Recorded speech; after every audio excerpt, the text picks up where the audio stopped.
Bonjour, ça va? Buenos días. Una pregunta, ¿alguna vez os habéis encontrado en medio de una frontera entre dos países? Recuerdo que cuando vivía en Francia, justo por la frontera con Suiza, una vez en una de esas fronteras que había pocos gendarmes o ninguno en ciertas ocasiones, paré el coche y me quedé en medio entre ambos países, diciendo, ahora estoy en Francia, ahora estoy en Suiza.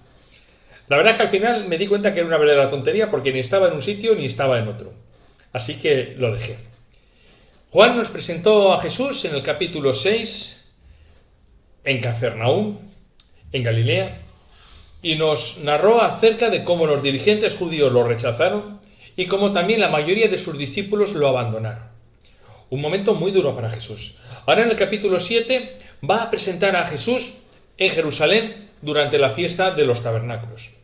Y aquí, en medio de Jerusalén, de esa fiesta, va a presentarnos de una forma magistral cómo la gente frente a Jesús se sitúa en dos extremos. Para Juan no existe el terreno del gris como nos gusta a nosotros estar.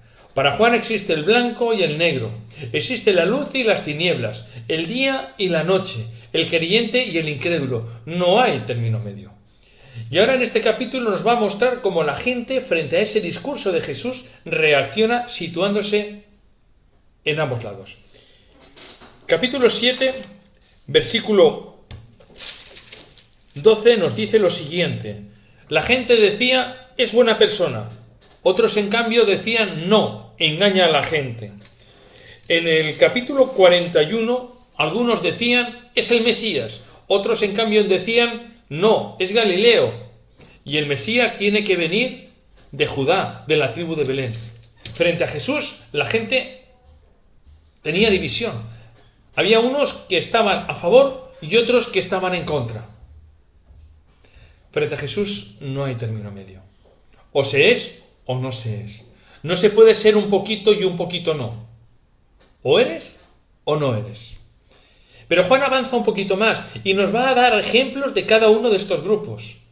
De entre la gente que no cree en Jesús, curiosamente, ¿sabéis quiénes están? Versículo 5. De hecho, ni siquiera sus parientes creían en él. En otras versiones, en vez de parientes, dice hermanos. Los hermanos de Jesús no creían en él. Y qué duro debía ser para Jesús que la gente más próxima, la gente que más quieres, te rechace.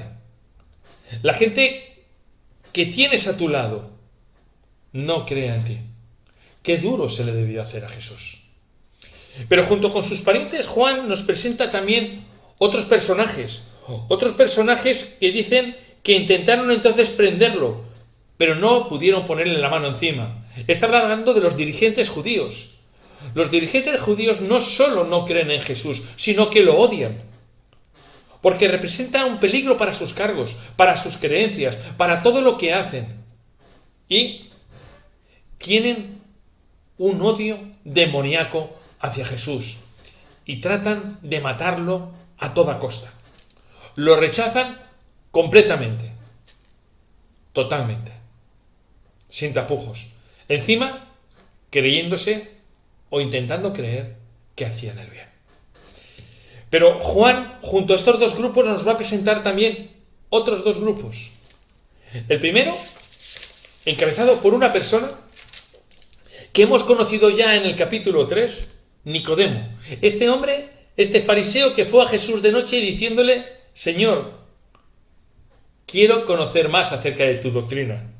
Se nos dice que mientras los judíos estaban dilucidando entre ellos qué hacer con Jesús, él se levanta, dice el versículo 50, y dice, ¿permite acaso nuestra ley juzgar a alguien si primero no se le escucha?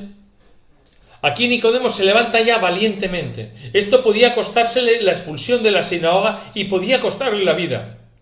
Y sin embargo no le importa. Se pone ya del lado de Jesús, en contra de todos estos dirigentes.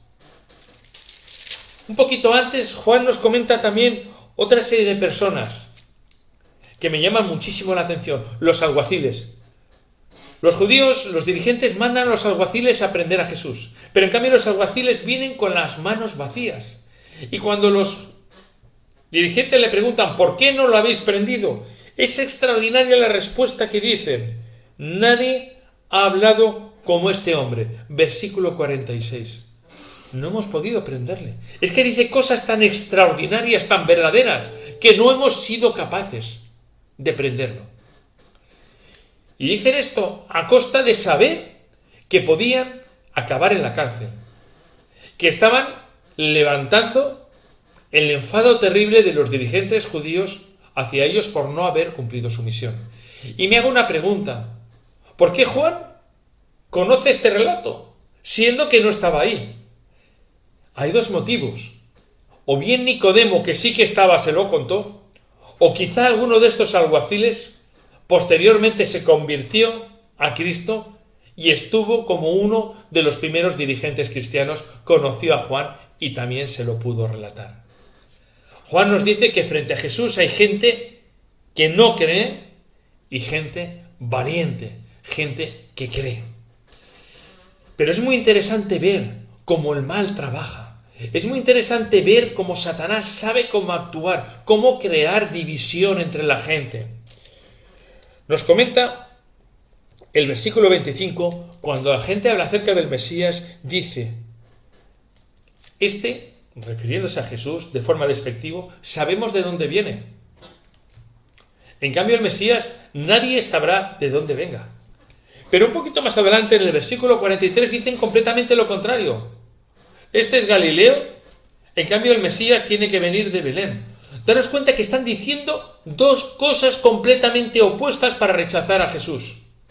Cómo Satanás utiliza el engaño, cómo Satanás utiliza el odio, cómo Satanás utiliza la mentira. Jesús en un momento dado dice: procuráis matarme. Y ellos dicen: ¿pero quién procura matarte? ¡Estás loco! Estaban mintiendo descaradamente. Es interesante como cuando los guardas van y les dicen: no hemos podido traer a Jesús porque nadie ha hablado como él. Dicen entonces en voz alta, con odio, con furia: ¿alguien de los dirigentes ha creído en Jesús? Porque es normal que la plebe, que estos incultos, que esta gente que está por debajo de nosotros pueda creer en Jesús, pero no es normal que ningún dirigente crea en Jesús. ¡Qué mentiras más grandes! ¿Cómo es posible que gente que decía servir a Dios pueda sentirse así por encima del pueblo? Cuando Nicodemo defiende a Jesús, dicen algo muy interesante: ¿eres tú también Galileo? Es un insulto. Es un insulto lo que le están diciendo. Y entonces dicen algo más: escudriña las Escrituras y verás que de Galilea no puede salir profeta. ¡Qué mentira más grande! ¿Pero dónde las Escrituras decían que de Galilea no podía venir ningún profeta? ¿De dónde era Jonás? ¿De dónde era Joel? Del reino del norte. De lo que era entonces Galilea. ¿Por qué de Galilea no podía venir ningún profeta? ¡Qué mentira más fuerte estaban pronunciando! Y el mal actúa así, engañando, confundiendo, mintiendo, distorsionando la verdad, cambiándolo todo. Pero me quiero quedar con dos hechos extraordinarios en estos versículos, en este capítulo 7, dos hechos que me han encantado. El primero se encuentra